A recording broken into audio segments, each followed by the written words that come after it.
Hello বন্ধুরা, চলে আসলাম নতুন আরেকটা রিয়াকশন ভিডিও নিয়ে। ইরান আর আমেরিকা যুদ্ধ থেকে যে শুরু হচ্ছে বিশ্বযুদ্ধ, সাদেকুর রহমান আজারি কি বলছেন শুনুন। ডোনাল্ড ট্রাম্প সহ যতটা তারা এগিয়ে যাচ্ছে ততটা আবার তারা পিছিয়ে যাচ্ছে, এগিয়ে এসে আবার তারা পিছিয়ে যাচ্ছে। যদি এটা লেগেই যায় তাহলে এই যুদ্ধটা অবশ্যই তৃতীয় বিশ্বযুদ্ধের দিকে মোড় নেবে। আপনারা দেখেছেন যে ইয়ামেনে যেভাবে মহড়া সাজানো হয়েছে, তাহলে ইরানের পরে এটা প্রমাণ হয়েছে যে ইরানের পরে এই মহড়া প্রমাণ করে দিয়েছে, ইরানের পরে নতুন করে ইয়ামেন শক্তিশালী হচ্ছে। এটা দেখানোর জন্যই ইরান তাদেরকে শক্তিশালী বানাতে চাচ্ছে। ইরান ও যুক্তরাষ্ট্রে উভয়ের মধ্যে যে যুদ্ধ, তাহলে কি তৃতীয় বিশ্বযুদ্ধ খুব সন্নিকটে? আসলে তৃতীয় বিশ্বযুদ্ধের প্রশ্নে আমরা পরিষ্কারভাবে বলতে চাই, তৃতীয় বিশ্বযুদ্ধের প্রশ্নে যতজন আমরা মনে করি যে তৃতীয় বিশ্বযুদ্ধটা অনেক দূরে, এখনো অলরেডি তৃতীয় বিশ্বযুদ্ধের প্রশ্নে আমরা একেবারেই তৃতীয় বিশ্বযুদ্ধের সন্নিকটে, এবং এটাকে মালহামা বলা হয়েছে। একটা বড় ধরনের মেসাকার হবে, মালহামা বলা হয়েছে। এই মেসাকারটা সাধারণ কোনো মেসাকার হবে না। 100 জনের ভিতরে 99 জন লোক মারা যাবে, এরকম মেসাকার হবে। তো ওয়ার্ল্ডের ভিতরে কিন্তু সেই বিষয়টা একেবারেই আমাদের বলতে গেলে সন্নিকটে। নবী আলাইহিস সালাতু ওয়াস সালাম বলছেন যে 6টা বিষয় তোমরা আঙ্গুলে গুনে গুনে রাখবা। মাউতি, নবীজি বললেন কিয়ামতের আগে আমি নবীজি দুনিয়া থেকে চলে যাব। এরপরে নবীজি একটা মহামারীর কথা বললেন। এরপরে নবীজি সাল্লাল্লাহু আলাইহি সাল্লাম এই যে পৃথিবীতে আজকের যে বিপর্যয়গুলো দেখতেছেন, এই বিপর্যয় নিয়ে নবীজি সাল্লাল্লাহু আলাইহি সাল্লাম বলেছেন, সুম্মা তাকুনু, তোমাদের মধ্যে এমন একটা সময় আসবে, হুদনাতুন তাকুনু বাইনাকুম ওয়া বাইনা বানিল আসফার ফায়াকদিরুন, চরম একটা যুদ্ধ বিগ্রহ তোমাদের মধ্যে শুরু হবে। অমুসলিমদের সাথে তোমাদের যে চুক্তি ছিল সেই চুক্তিটা ধ্বংস হয়ে যাবে। তো আমার কাছে তো মনে হয় আমরা একটা সময় দেখি রাশিয়ার সাথে আমাদের সুন্দর একটা সুসম্পর্ক আছে। আমেরিকাকে ডাউন করার জন্য যখন রাশিয়ার সঙ্গে আমাদের সুসম্পর্ক, আমরা রাশিয়ার জন্য দোয়া পর্যন্ত করি যে বাপরে বাপ, রাশিয়ারে আল্লাহ তাআলা টিকায়া রাখুক আমেরিকার পরিবর্তে। এই সবগুলো মিথ্যা হয়ে যাবে। এই পৃথিবীতে এমন একটা সময় আসবে, নবীজি বলছেন হাদিসের ভিতরে, হাত্তা তাদাল আকালা ইলা কাসআতিহা, দস্তরখানায় খাবার বেড়ে যেভাবে মেহমানদারি করা হয়, এইভাবে করে জায়গায় জায়গায় মুসলমানদেরকে মারা হবে। মুসলমানদের রক্ত চতুর্দিকে পড়ে থাকবে, বিভীষিকাময় রক্তপাত মুসলমানদের ভিতরে ঘটানো হবে, এবং চতুর্দিকে 80টা দল বের হয়ে যাবে পতাকা নিয়ে।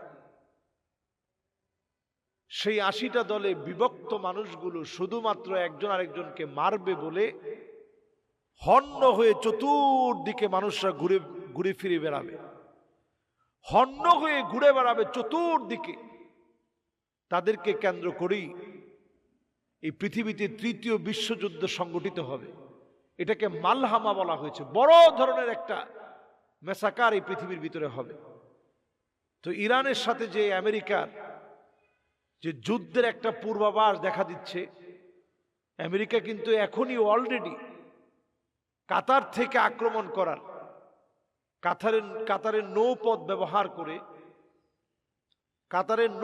ব্যবহার করে আক্রমণ তারা চালানোর জন্য সব ঘাঁটি কিন্তু ঘিরে ফেলছে সমুদ্রের ভিতরে। কিন্তু অলরেডি তারা কিন্তু সেই জায়গা থেকে তারা এখন পিছিয়ে আসতেছে।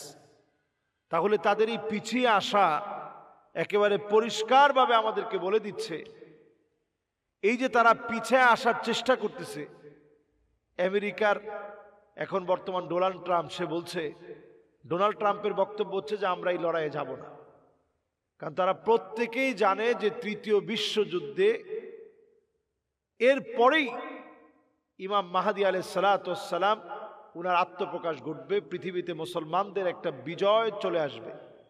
এবং পিআরসি জরিপ, বর্তমান খ্রিস্টানদের জরিপ কথাই বলছে যে আগামী 2050 পর্যন্ত যেই ধারাবাহিকতা এখন চলছে, যদি এইভাবে চলতে থাকে, সবচেয়ে বেশি হবে মুসলমানদের সংখ্যা। সারা দুনিয়ার ভিতরে এখন সবার চিন্তার জায়গা, কেন্দ্রবিন্দুতে রয়েছে মুসলমানেরা। এই জন্য এই পৃথিবীতে এখন 2 কোটি মুসলমান কিন্তু মার খাচ্ছে। 20 কোটি মুসলমানের মাথার উপরে ছাদ নেই। তাই বলে কিন্তু তারা আমাদেরকে যে ভয় পাচ্ছে না তা না, তারা এখন আমাদেরকে ভয় করছে, কারণ তারা জানে এই পৃথিবীটা একটা মালহামা, বড় ধরনের একটা আযাব গজব, বড় ধরনের একটা যুদ্ধ বিগ্রহে এই পৃথিবীটা বিধ্বস্ত হবে এবং সর্বোপরি মুসলমানদের একটা অবস্থান তৈরি হবে। এটাকে কিন্তু তারা ভয় পাচ্ছে। এজন্য আমরা দেখছি যে ডোনাল্ড ট্রাম্প সহ যতটা তারা এগিয়ে যাচ্ছে ততটা আবার তারা পিছিয়ে যাচ্ছে, এগিয়ে এসে আবার তারা পিছিয়ে যাচ্ছে। যদি এটা লেগেই যায় তাহলে এই যুদ্ধটা অবশ্যই তৃতীয় বিশ্বযুদ্ধের দিকে মোড় নেবে। আপনারা দেখেছেন যে মহড়া সাজানো হয়েছে, তাহলে ইরানের পরে এটা প্রমাণ হয়েছে যে ইরানের পরে এই মহড়া প্রমাণ করে দিয়েছে ইরানের পরে নতুন করে শক্তিশালী হচ্ছে। এটা দেখানোর জন্যই ইরান তাদেরকে শক্তিশালী বানাতে চাচ্ছে এবং নবীজি এই দেশগুলোর জন্য দোয়া করেছেন। এবং আল ইমানু ইয়ামানি, মজবুত ইমান বলে নবীজি সাল্লাল্লাহু আলাইহি সাল্লাম উল্লেখ করেছেন। কাজেই এই বিষয়গুলো একবারে কাকতালীয়ভাবে আমরা উড়াই দিতে পারি না। এই যে বর্তমানে আপনি দেখুন রাশিয়ার যে যুদ্ধের যে অবস্থা, এই অবস্থা এবং সংকট তৈরি হওয়া দক্ষিণ কোরিয়া উত্তর কোরিয়ার ভিতরে লড়াই লাগবে অবস্থান, কিন্তু তারপরেও লাগে না। আমেরিকার সাথে ইরানের যে অবস্থা তৈরি হচ্ছে, লাগবে মনে হচ্ছে, লাগতেছে না। এই সব সংঘাত যখন একত্রে শুরু হবে, এই পৃথিবীর ভিতরে তৃতীয় বিশ্বযুদ্ধ তৈরি হবে। এরপরেই মুসলমানদের একটা অবস্থায় মুসলমান উপনীত হবে। তা আল্লাহ রাব্বুল ইজ্জাত আল জালালের কাছে সার্বিকভাবে আমি বলবো, এই আলোচনার উদ্দেশ্য হচ্ছে যে আমাদের নিজেদের ঈমানকে জাগ্রত করা।